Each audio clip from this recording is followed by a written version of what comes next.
राधे राधे, जय माता की भक्तों। आप सभी का स्वागत करती हूँ स्पिरिचुअल ज्ञान साधना में और आप सभी से अनुरोध करती हूँ कि स्पिरिचुअल ज्ञान साधना को सब्सक्राइब कर लीजिए और बेल आइकन को प्रेस कर दीजिए ताकि आपको नई नई वीडियोस का नोटिफिकेशन। पौष पूर्णिमा का दिन कई धार्मिक अनुष्ठानों और समारोहों का भी समय है। इस दिन हिंदू धर्म के अनुयायी पवित्र नदियों में स्नान करते हैं, दान देते हैं और पूजा करते हैं। वे देवी शाकंभरी की पूजा भी करते हैं और उनसे आशीर्वाद प्राप्त करते हैं। जय माता की। राधे राधे भक्तों, कैसे हैं आप सभी लोग? आशा करते हैं आप सभी लोग ईश्वर की कृपा से बहुत अच्छे होंगे। बताने के लिए कमेंट में जय माता की राधे राधे अवश्य ही लिखिएगा। तो भक्तों, जैसा कि आप सभी जानते हैं कि पौष पूर्णिमा का दिन आने वाला है। कुछ लोग पूर्णिमा का व्रत करते हैं तो उनके लिए ये वीडियो बहुत अधिक महत्वपूर्ण होने वाला है। जो लोग माघ स्नान करते हैं, माघ स्नान का संकल्प लेते हैं, उनके लिए भी ये वीडियो बहुत महत्वपूर्ण है। तो आप सभी से नम्र निवेदन है कि यदि आप लोग चैनल पर पहली बार आए हैं तो सब्सक्राइब कर लीजिएगा और वीडियो में शुरू से अंत तक बने रहिएगा क्योंकि वीडियो आप सभी के लिए बहुत अधिक महत्वपूर्ण है। आइए भक्तों, प्रारंभ करते हैं आज की ये बहुत ही सुंदर और महत्वपूर्ण वीडियो। पौष पूर्णिमा हिंदू धर्म में एक महत्वपूर्ण त्यौहार है। इस दिन देवी शाकंभरी की पूजा भी की जाती है। देवी शाकंभरी को अन्नपूर्णा देवी भी कहा जाता है क्योंकि वे समस्त सृष्टि को अन्न प्रदान करती हैं। पौष पूर्णिमा को शाकंभरी जयंती के रूप में भी जाना जाता है क्योंकि इसी दिन देवी शाकंभरी का जन्म हुआ था। पौष पूर्णिमा का दिन कई धार्मिक अनुष्ठानों के लिए मनाया जाता है। इस दिन नदियों में स्नान करना, दान देना, जप तप, पूजा पाठ, हवन इत्यादि करना बहुत अधिक महत्वपूर्ण माना जाता है। पौष पूर्णिमा के दिन बहुत सारे लोग व्रत करते हैं क्योंकि पूर्णिमा का व्रत सभी के लिए बहुत अधिक शुभ फलदायी होता है। भगवान श्री कृष्ण की एक कथा के अंतर्गत आता है कि जो लोग पूर्णिमा का व्रत करते हैं उनका सौभाग्य सदैव अखंड रहता है, उनके जीवन में कभी भी दुर्भाग्य नहीं आता है। ऐसा हमारे शास्त्रों में वर्णित है। वैसे तो हर महीने पूर्णिमा आती है। पूर्णिमा की तिथि के दिन व्रत किया जाता है और अब पौष का महीना समाप्त होने वाला है तो पौष पूर्णिमा का व्रत किया जाएगा। तो सबसे पहले यहाँ हम आपको बता देते हैं कि पौष पूर्णिमा जो है वह किस दिन है, क्या डेट है, इस बारे में आप लोगों को जानकारी दे देते हैं। तो पूर्णिमा का व्रत जनवरी 2025 में, पौष मास की पूर्णिमा का व्रत 13 जनवरी दिन सोमवार को रखा जाएगा। ध्यान दीजिएगा, पौष पूर्णिमा का व्रत 13 जनवरी दिन सोमवार को रखा जाएगा। तो जो लोग भी व्रत करते हैं वो बिल्कुल भी कंफ्यूज ना हो क्योंकि पूर्णिमा 13 जनवरी दिन सोमवार को है और इसी दिन पूर्णिमा का व्रत किया जाएगा। पौष पूर्णिमा के दिन लक्ष्मी माँ और चंद्रदेव की पूजा करने का भी विधान है। मान्यता है पौष पूर्णिमा पर पूरी श्रद्धा और सही विधि के साथ माँ लक्ष्मी की आराधना करने से सुख समृद्धि आती है। हर महीने में पूर्णिमा की तिथि एक बार ही आती है। पूर्णिमा के दिन लक्ष्मी माता, भगवान नारायण, चंद्रदेव, गौरी शंकर भगवान की पूजा का विधान है। मान्यता है पौष पूर्णिमा का व्रत करने से माता लक्ष्मी नारायण प्रसन्न होते हैं और घर में किसी भी प्रकार के सुख की कमी नहीं रहती, कोई अमंगल नहीं होता। पौष महीने की शुक्ल पक्ष की पूर्णिमा तिथि का प्रारंभ 13 जनवरी को शाम 5:03 से होगा और अगले दिन 14 जनवरी को शाम 3:56 पर तिथि का समापन होगा। ऐसे में पूर्णिमा की तिथि क्योंकि चंद्रदेव को समर्पित मानी जाती है, इसलिए चंद्रदेव के जो दर्शन है वो पूर्णिमा की तिथि में 13 तारीख को ही होंगे। तो 13 जनवरी को इसीलिए उदया तिथि भी है और पूर्णिमा की तिथि में हमें चंद्रदेव के दर्शन हो रहे हैं तो हमें जो व्रत है पूर्णिमा का वो 13 तारीख को ही रखना है। जो लोग भी स्नान करते हैं वो 13 और 14 दोनों ही दिन पवित्र गंगा नदी में स्नान कर सकते हैं और दोनों ही दिन आप दान भी कर सकते हैं।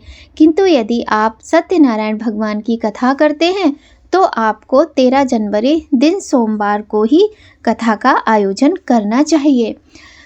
पूर्णिमा की तिथि चंद्रदेव को भी समर्पित है। भगवान शिव की पूजा करने से आपकी कुंडली में चंद्र ग्रह का यदि कोई दोष है, यदि चंद्र ग्रह की दशा अच्छी नहीं है तो वो दोष आपका समाप्त हो जाता है। इस दिन भगवान शिव का दूध दही से अभिषेक करना चाहिए और पंचामृत से भी अभिषेक आप कर सकते हैं। माता लक्ष्मी का पंचामृत से अभिषेक करने के बाद गंगा जल से अभिषेक करें। भगवान श्री हरि विष्णु का अभिषेक करें, गौरी शंकर का अभिषेक करें, यदि आपके यहाँ लड्डू गोपाल हैं उनका अभिषेक करें। जिस प्रकार से आप व्रत करते हो, जो मानकर आपने व्रत किया हो उसके अनुसार ही आप अपना व्रत करें और सुबह ब्रह्म मुहूर्त में उठ जाएं, क्योंकि आज के दिन से ही माघ मास स्नान भी प्रारंभ हो रहा है। तो यदि आप माघ मास के स्नान के व्रत का संकल्प लेने वाले हों तो आज से ही आपको लेना है।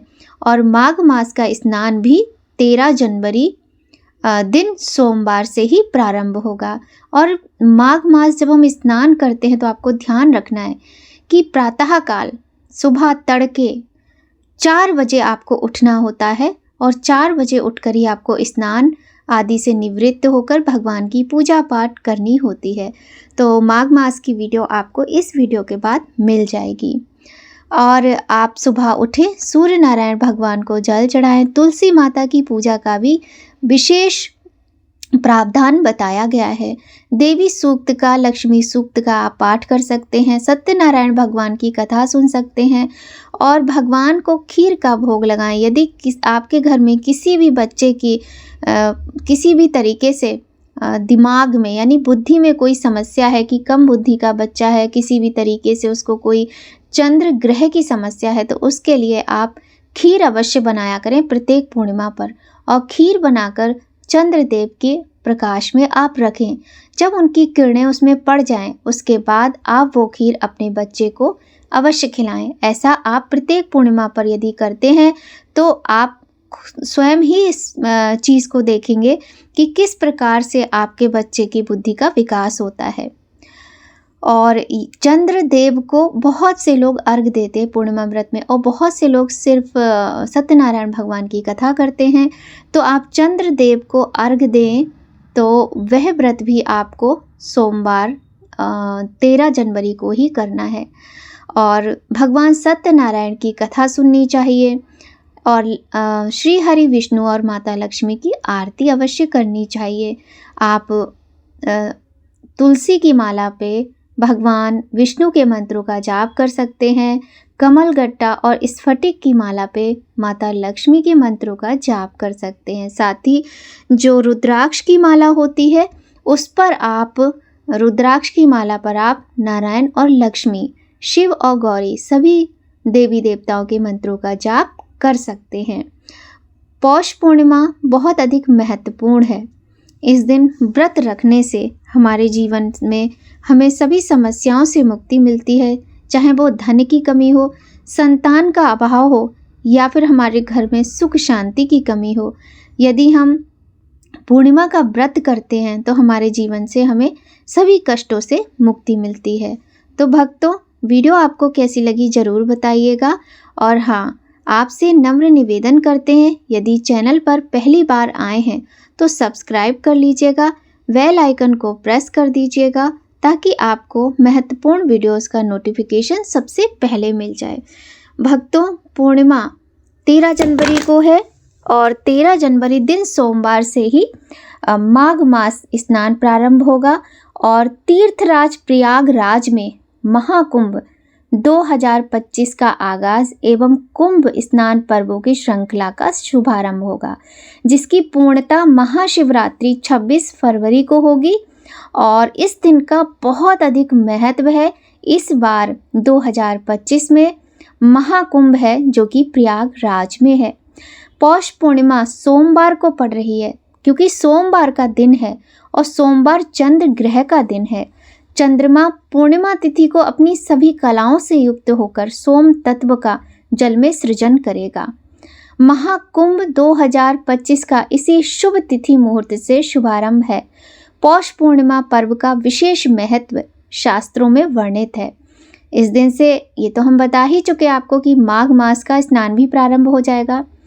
12 वर्षों के बाद महाकुंभ का प्रारंभ प्रयागराज में इसी तिथि से हो रहा है। महाकुंभ में दूर दूर से आए हुए अधिकांश श्रद्धालु माघ मास में पौष पूर्णिमा से संगम तट पर निवास कर 1 महीने का कल्पवास व्रत प्रारंभ करेंगे। धर्मशास्त्रों में पौष माह की पूर्णिमा को स्नान दान का विशेष महत्व वर्णित है। जो व्यक्ति पूरे माघ मास के लिए स्नान का व्रत धारण करते हैं वह अपने स्नान का प्रारंभ भी पौष पूर्णिमा से प्रारंभ कर माघी पूर्णिमा को समापन करते हैं। इस दिन स्नान के पश्चात मधुसूदन भगवान की पूजा आराधना कर उन्हें प्रसन्न करने का प्रयत्न किया जाता है, जिससे मधुसूदन की कृपा से मृत्युपरांत भक्त को स्वर्ग में स्थान मिल सके। ऐसी धार्मिक मान्यताएं हैं। तो भक्तों, पूर्णिमा की तिथि देवताओं को समर्पित है और अमावस्या की तिथि पितरों को समर्पित है, और ये हम अपनी हर वीडियो में आपको बताते हैं। आशा करते हैं आज की वीडियो आप सभी के लिए बहुत अधिक जानकारी से परिपूर्ण और महत्वपूर्ण रहेगी। अगर आप सभी को ये वीडियो पसंद आए, थोड़ी भी हेल्पफुल हो, तो एक लाइक ज़रूर कीजिएगा, क्योंकि आपके एक लाइक से हमें बहुत अधिक प्रेरणा मिलती है। तो भक्तों, आज की वीडियो में बस इतना ही। मिलते हैं आपसे नई जानकारी, नई कहानी के साथ नया वीडियो में। तब तक सभी लोग खूब खुश रहिए, स्वस्थ रहिए, प्रसन्न रहिए, अपना और अपने अपनों का ख्याल रखिए। जय माता की भक्तों, राधे राधे।